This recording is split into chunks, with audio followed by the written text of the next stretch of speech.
नमः श्रीवर्धमानाय निर्धूतकलिलात्मने शालोकानां त्रिलोकानां यद्विद्यादर्पणायते यद्विद्यादर्पणायते।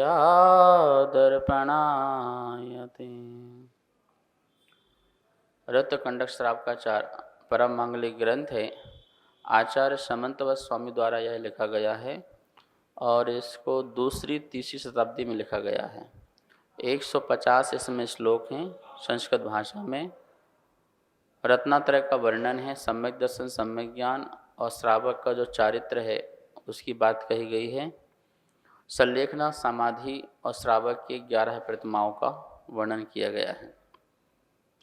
हम लोग तीसरा अध्याय पढ़ रहे थे और उसमें संलेखना का जो स्वरूप होता है उसकी चर्चा की।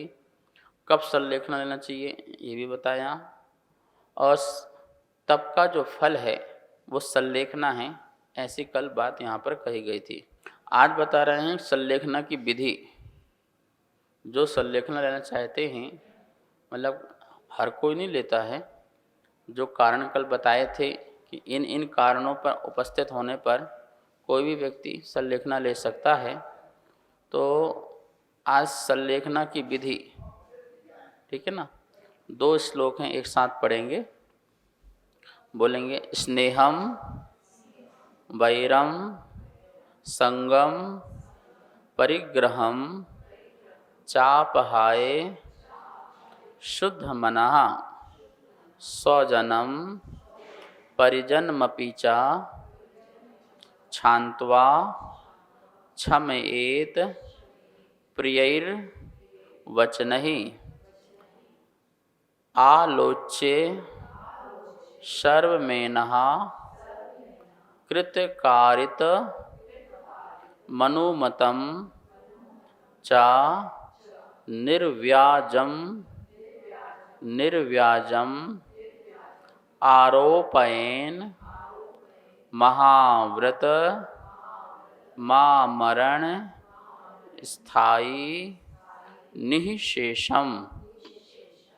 स्नेहं वैरं संगम परिग्रहं चापहाय शुद्धमनः स्वजनं परिजनमपि च क्षान्त्वा क्षमयेत् प्रियैर्वचनैः आलोच्य सर्वमेनः कृतकारितमनुमतं च निर्व्याजम् आरोपयेन महाव्रत मामरणस्थायी निःशेषम। एक एक शब्द का अर्थ देखेंगे।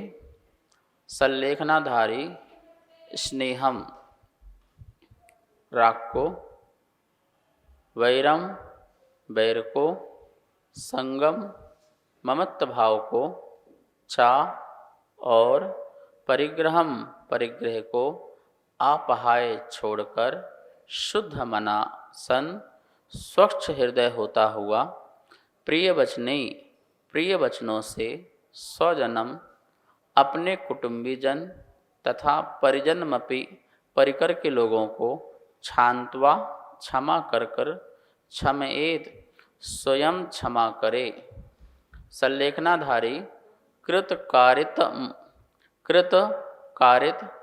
चा और अनुमतम अनुमोदित, सर्वम समस्त एनह पापों को, निर्व्याजम छल कपट रहित, आलोचना के दोषों से रहित, आलोच्य आलोचना करके, आमरण स्थायी जीवनम पर्यंत रहने वाले, निःशेषम समस्त 5 पापों को, महाव्रतम और महाव्रतों को आरोप्य धारण करे, समस्त महाव्रतों को धारण करे। निःशेषम 5 पाप छोड़ करके, समस्त पापों को छोड़ करके महाव्रत को धारण करे। ध्यान से यहाँ पर सुनेंगे कि जो भी व्यक्ति अपने जीवन के अंत में संलेखना लेना चाहता है, समाधि लेना चाहता है, या उसे ऐसा लगता है कि अब जो मेरा जो समय है बहुत नज़दीक है, अनुभव तो हो ही जाता है। हर व्यक्ति को अपने शरीर का अनुभव हो जाता है। उसका शरीर कितना क्या साथ दे रहा है वो सब पता चल जाता है।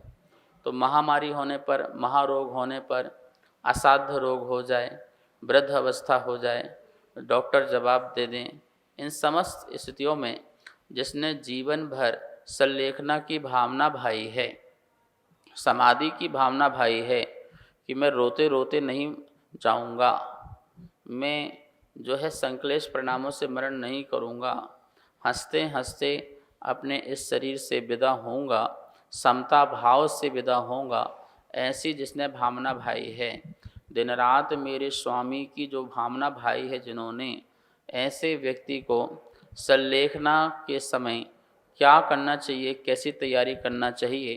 तो इस श्लोक में सबसे पहले क्या लिखा था? स्नेहम वैरम संगम परिग्रहम चा अपहाय। अपहाय मतलब छोड़ करके। क्या क्या छोड़ना है? स्नेह को छोड़ना है, वैर भाव को छोड़ना है, संग मतलब परिग्रह को छोड़ना है, ठीक है ना। संग साथ मतलब, संग का मतलब क्या है? जो आपके दो प्रकार से देखो, एक बाह्य परिग्रह और इस संग मतलब अंतरंग परिग्रह, ममत्व भाव, जो ममता भाव है उसको छोड़ना। स्नेह, जिन जिन लोगों से आपको स्नेह है, किसी को किसी व्यक्ति से है, किसी को किसी वस्तु से है, अपनापन है, स्नेह है, राग है, प्रेम है, तो बोले कि संलेखनाधारियों को स्नेह छोड़ देना चाहिए, स्नेह भाव नहीं रहना चाहिए। वैर भाव, जगत में अब किसी से बैर मत करो, अपने मन में शांति तो लाओ कि मैंने किसी से बात नहीं की, किसी से बोला नहीं, या कोई से मैंने इस प्रकार से मन में विचार रखा हो, तो वो सब वैर भाव है। वो वैर भाव को छोड़े बिना कभी भी संलेखना नहीं हो सकती है, क्योंकि वैर एक शल्य है, और जब तक शल्य अंदर रहेगी वो चुभती रहेगी। जैसे कांटा लग गया तो वो चुभता रहेगा, ऐसे ही जो अंदर शल्य बैठी हुई है वो कहीं ना कहीं हमको संलेखना में बाधा पहुंचाएगी, संक्लेश परिणाम रहेंगे, क्लेश परिणाम रहेंगे। तो वैर नहीं होना चाहिए।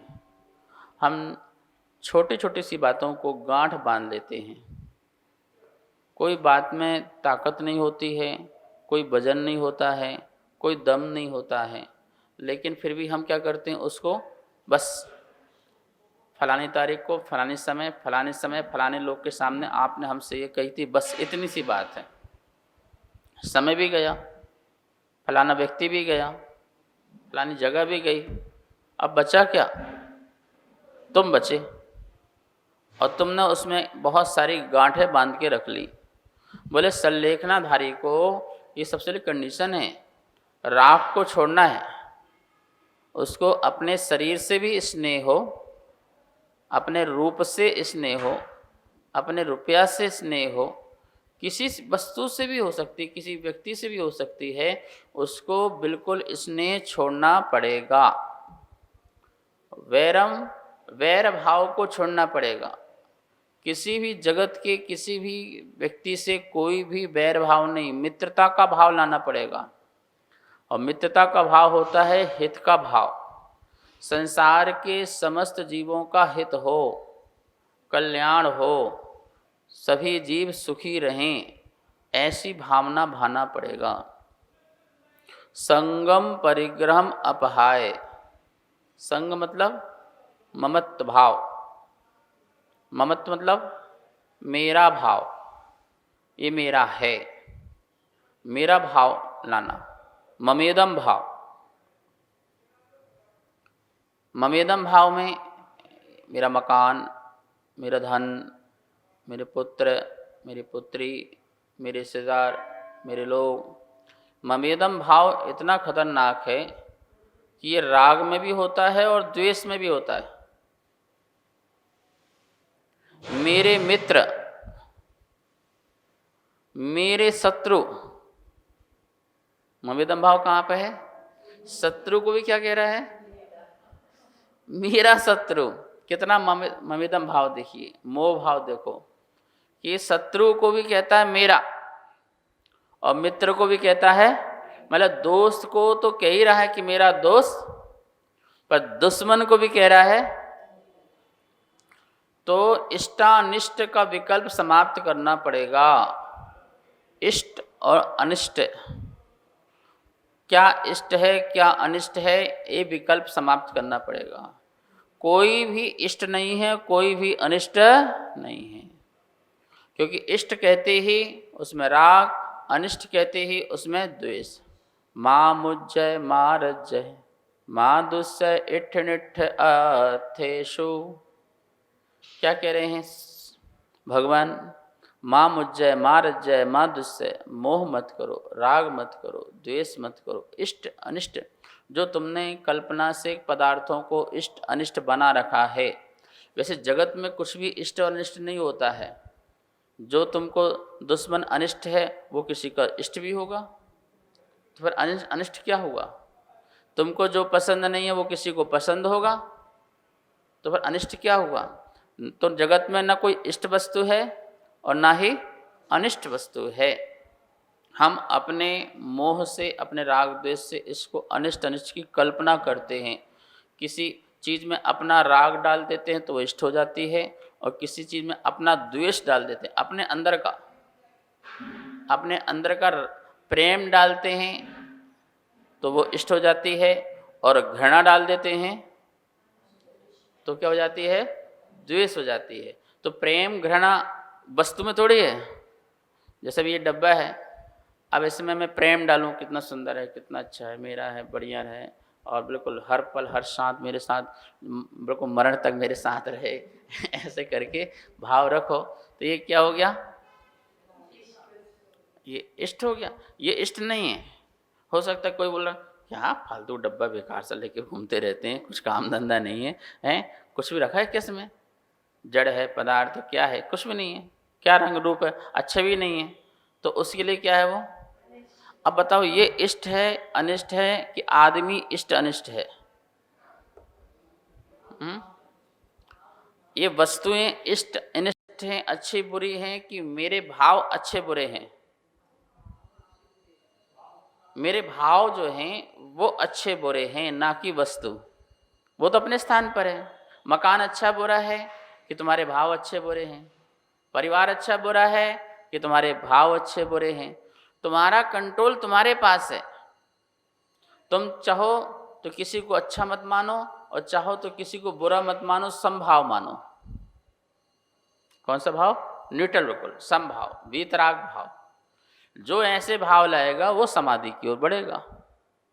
यदि उसको अभी भी अपने शरीर से, ये मेरा शरीर है, ये मेरी आँख नाक कान है, ये मेरा पीछे कमंडल है, ये मेरा ये सब कुछ है, यदि इस प्रकार का संलेखना काल में, व्यवहार काल में नहीं कह रहे, संलेखना काल में यदि ये भाव रहे ममेदम के, तो बोले समाधि नहीं हो पाएगी, उसकी संलेखना नहीं हो सकती। पर इसकी तैयारी तो हमें पहले से करना होती है ना। तो भोजन मिले, भक्ष होना चाहिए, इतना विवेक होना चाहिए, जो आया उसको प्रेम से स्वीकार करो। इसमें नमक नहीं है, इसमें ये नहीं है, उसमें वो नहीं है, इसमें ज़्यादा कर दिया, आज ये नहीं बनाया, वो नहीं बनाया, तेरा दिमाग खराब है, तू मुझे मारना चाहती है, जिंदा मारना चाहती है, कुछ खिलाती पिलाती नहीं है। इस प्रकार से क्या हुआ? ये क्या हुआ? ये संभाव नहीं है। आज पुण्य भाव था, थाली आ गई, ये पुण्य था, जो था मिल गया। गर्त पूर्ण करना है। क्या करना है? गर्त मतलब गड्ढा, एक गड्ढा है, उसको पैक करना है, तो उसमें ईंटी डाल दो, जो भी डालना, ऊपर से क्या कर दो? पत्थर लगा दो, क्या हो गया? पैक। ऐसे ही गड्ढा है ये क्या है? गड्ढा है, इसको भरना है। तो जो शुद्ध है, प्राशुद्ध है, भक्ष है, खाने योग्य है, अहिंसक है, उससे हमें भरना है, तो भर लो। अब कोई आगे दे पीछे दे, कम बनाए ज़्यादा बनाए, कुछ कम हो गया ज़्यादा हो गया, कोई दिक्कत नहीं, भरना था, पैक हो गया, बस आज का काम कोटा पूरा। समभाव, ठीक है ना। तो जिसने भोजन में समभाव रखा, जिसने भोग पदार्थों में समभाव रखा, जिसने अपने स्वजन में समभाव रखा, जिसने अपने परिजन में समभाव रखा, ये प्रैक्टिस अभ्यास जिसने की उस जीव का अंत समाधि मरण अच्छा होता है। लेकिन जिसने इसका अभ्यास ही नहीं किया, अब ऐसे कितने लोग आते हैं, महाराज जी वो बीमार हैं, डॉक्टर ने जवाब दे दिया है, नली लगा दी है, आप कहो तो निकाल दें। अरे मैं क्यों कहूँ निकाल दो हैं? आप कहो तो नमोकार मन सुनाए और नली निकालें, स्वाहा करें। भैया मैंने क्या, उस व्यक्ति के विचार नहीं, भाव नहीं। कभी तुमसे उसने कहा था कि मुझे डॉक्टर पास मत ले जाना? कभी उसने कहा था कि गुरु जी के पास ले जाना? क्या कभी उसने ऐसी जिंदगी में भावना भाई थी कि मेरा समाधि मरण करना? नहीं भाई थी। तो फिर मेरे से क्यों मरवा रहे भाई? चलो ले भी आओ तो मैं नमोकार मन सुना देता हूँ, कम से कम ये तो कर सकता हूँ कि नमोकार मन सुना दूँ, संबोधन समझा दूँ। यदि वो होश आवास में रहा और हाँ ना का जवाब दिया तब भी मैं कुछ करवा दूँ। अब वो हाँ ना का जवाब नहीं दिया, कोमा में पड़ा हुआ है, बोले महाराज बड़ा दुख होता है। बोले क्या दुख होता है? अच्छी गति इनकी हो जाए, भगवान इनको उठा ले, हमें दुख नहीं दिखा जा रहा है। दुख नहीं दिखा जा रहा है, तुम्हारा बिल फट रहा है, तुम्हारा समय जा रहा है, तुम जा रहे कि जाए भैया, जब बहुत हो गया जाना चाहिए अब उसको, ठीक है ना। और अभी अच्छा होता, स्वस्थ होता, कमाता धमाता तो तुम कहाँ भागने देते? समाधि की भावना अपने परिवार सबको बताई जाती है कि देखो भैया ध्यान रखना, ध्यान रखना, ध्यान रखना, मुझे गुरु की शरण में ले जाना, प्रभु की शरण में ले जाना, अथवा न ले जा पाओ तो कम से कम मुझे नमोकार मंत्र सुनाना, आत्म संबोधन दिलाना। यदि मैं भटक जाऊं तो मुझे सही रास्ता बताना। तो इस प्रकार का अपने परिवार वालों को जब घर में रहते हैं तो इस प्रकार का माहौल बना करके रखना पड़ता है, जिसकी सच्ची भावना है। और जिसकी भावना ही नहीं है वो क्या माहौल बना के रखेगा? तो माहौल बना के नहीं। यद्यपि अभी आगे इसी श्लोक के दूसरे 2 श्लोक पढ़े ना, उस श्लोक में आएगा कि तुम्हें क्या करना है, महाव्रत धारण करना है सर लिखने के लिए, इसमें आएगा। पर वे कह रहे हैं सबसे पहले क्या करो कि जैसे आप गए गुरु से निवेदन किया तो गुरु बोलते हैं स्नेहम अपहाय, स्नेह को छोड़ो, वैरम अपहाय, वैर को छोड़ो, संगम अपहाय, क्या करो, संग को छोड़ो, और परिग्रह अपहाय, परिग्रह को छोड़ो।